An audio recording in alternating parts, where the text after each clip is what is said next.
Salamlar hər kəsə. Bu gün fərqindəlik haqqında danışmaq istəyirəm. Ümumiyyətlə fərqindəliyin həyatımızda necə vacib rol olduğundan və fərqindəliyimizi işlədərək necə daha düzgün və daha rahat irəliləyə bilərik, bunun haqqında danışmaq istəyirəm. Demək, yenə mən qayıdıram beyin, bədən, ruh mexanizmasına və bu üç komponentin necə balansda olmasından və bunun necə vacib olmasından danışacağam və fərqindəliyin bu mexanizmin balanslanmasında necə vacib rol olduğundan bu gün sizə bəhs edəcəm. Baxın, demək ki, biz daim beyin olaraq nəsə öyrənməyə can atırıq. Bu müəyyən həm sahələrə aid ola bilər, həm də ki, indi hamının marağında olan psixologiya, spiritüalizm, ezoterika sahələri, bunların hamısında insanda bir maraq yaranır və insan bunları daha dərindən öyrənmək istəyir. Və əgər fərqi yoxdur, biz hansı məlumatları öyrənməyimizdən asılı olmayaraq, biz beynimizlə onları qəbul edirik.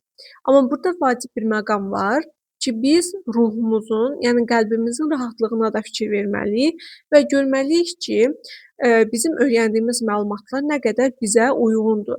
Yəni bir növ biz öyrəndiyimiz, oxuduğumuz məlumatları biz öz filtrimizdən keçirməyə bacarmalıyıq. Bu filtr də əsasən bizim qəlbimizdən keçir. Çünki biz daima əslində ruhumuz bizə lazım olan məlumatları həmişə hiss edir və əgər biz istəmiriksə ki, məsələn, beynimiz bu 3 komponentdən biri, yəni beynimiz o birilərdən çox irəli getsin, bu zaman biz öyrəndiklərimizi bir ruhumuzdan da hiss etməliyik ki, nə qədər bizə uyğundur və fərqi yoxdur, hansı kitab oxuyuruq, ya kiməsə qulaq asırıq. Həmişə öz həyat yolumuza uyğun dərsləri burdan götürüb yolumuza davam etməliyik. Məsələn, mən müəyyən bir düşüncələr burada səsləndirirəm, amma hamıya bu uyğun olmaya bilər və yenə də siz özünüzə uyğunlarını götürürsünüz və öz həyat yolunuzda asanlaşdıracaq formada bunu həyata keçirməyə başlamalısınız.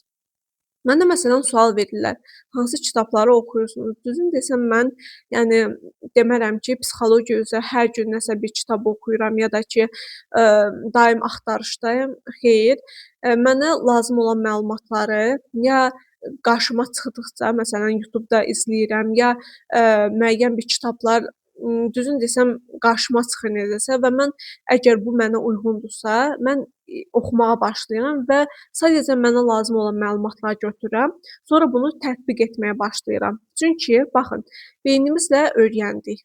Ruhumuzdan, məsələn, bir çöndük, özümüzdən bir baxdıq ki, bu məlumatların hansı bizə uyğundur.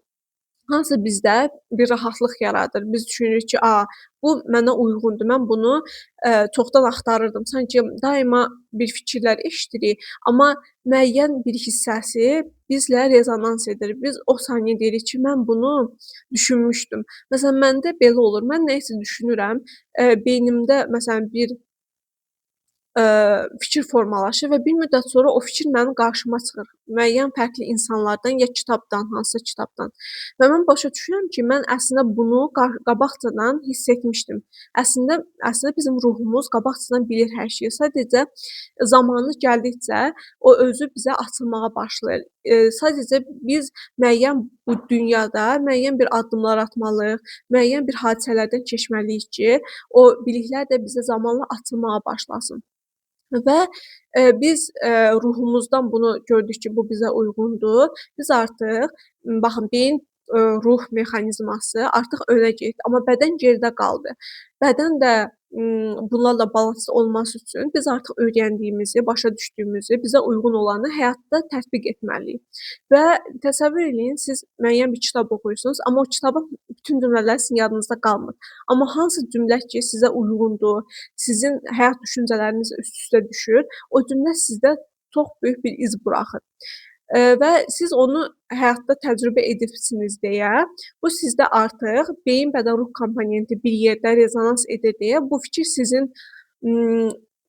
ümumiyyətlə alanınıza tam oturuşur sanki. Ona görə də fərqi yoxdur, nə qədər kitab oxuyursunuz, nə qədər podkast dinləyirsiniz, ya da ki, hansı sahə ilə dərindən məşğul olursunuz, maraqlanırsınız, daim fikir verin ki, sizin bu 3 komponentiniz balansda olsun. Çünki fərqindəlik də buna kömək edir ki, siz artıq başa düşürsünüz, hansı məlumat mənə uyğundur və mən bu məlumatı həyatımda tətbiq etməliyəm ki, artıq, beyin irəli gedib, biz çox məlumat öyrənib bunu tətbiq etməyəndə bizdə bir narahatlıq, bir depressiya yaranır. Çünki biz sadəcə ruhani varlıqlar deyilik. Biz bu dünyadayıqsa, biz həm ruhani varlıq sayılırıq, həm də maddi, fiziki dünyada biz bədən olaraq müəyyən addımlar atmalıyıq. Amma bəzən elə olur ki, fərqi yoxdur, siz Quranı dərindən öyrənirsiniz ya da ki, müəyyən kitablar oxuyursunuz. Əgər ki, bu məlumatlar sizin həyat yolunuzdan, yəni atdığınız addımlardan çox üstündürsə, bu sizdə bir ağırlıq, bir narahatlıq yaratmağa başlayır. Fərqi yoxdur yenə nəyi oxuyursunuz.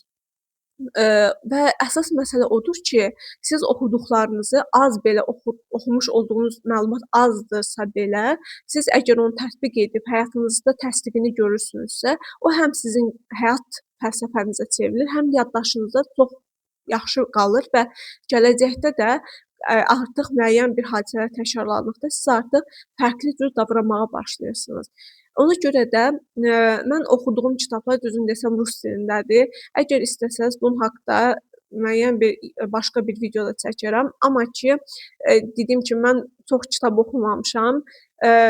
Mənə lazım olan məlumatları sadəcə götürürəm ordan və lazım olduğu qədərilə tətbiq edirəm və onun, necə deyim, nəticəsini görürəm və başa düşürəm ki, bu mənə uyğundur. Siz də elə. Yəni, bir şeyi çoxlu öyrənim, o sizdə ağırlıq yaradacaq. Bunu yaşamış biri olaraq deyirəm. Biz nə qədər çox məlumatla özümüzü yükləyirik, sonra artıq o bizdə narahatlıq yaratmağa başlayır. Çünki biz dediyim kimi, təkcə ruhani varlıqlar deyilik ki, sadəcə nəyisə öyrənək, təsdiqləyək. Biz həqiqətən də bu dünyada addımlar atmalıyıq ki, biz yaradanın istədiyi kimi həm insanlara xidmət edək, həm də ki, özümüzə o xidmətdən xeyir gəlsin. Ona görə də fərqindəlik də burda bu qədər vacibdir ki, siz artıq bilirsiniz ki, hansı məlumat mənə uyğundur, hansı addımları mən atmalıyam ki, artıq bu komponentlərim, yəni beyin, bədən, ruh mexanizmində hamısı bir rezonans olsun və bizim həyatımızda daha düzgün qərarlar verə bilək və daha rahat irəliləyə bilək bu həyatda. Çünki hər insanın həyatı tamam fərqlidir. Yəni ola bilər ki, məsələn mənim həyat fəlsəfəm, yəni mənim düşüncələrim, öz həyatıma tətbiq etdiyim şeylər başqa insanın həyatına uyğun olmaya bilər. Elə burda da bizim fərqliliyimiz aşkarlanır ki, yaradan bizi həyat yollarımızı tamamilə unikal yaradıbdır və ona görə də siz yenə də təkrar edirəm, hansı kitabı oxuduğunuzdan ya da kiməsə qulaq asdığınızdan fərqli olmayaraq, öz filtrinizdən daima bu məlumatları keçirin və artıq sizə lazım olanı özünüzdə saxlayın və tətbiq etməyə keçin, yəni hərəkətə keçin. Bu çox vacibdir. Belə misal gətirim. Azərbaycanca ona necə deyirlər?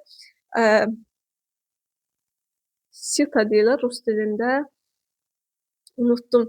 Belə qabdır, deşikləri var və təsəvvür eləyin ki, siz ora çoxlu məlumatlar doldurursunuz və artıq sizə lazım olanlar o deşiklərdən keçir və sizin sanki qabınıza, belə deyim, qabınıza oturuşur.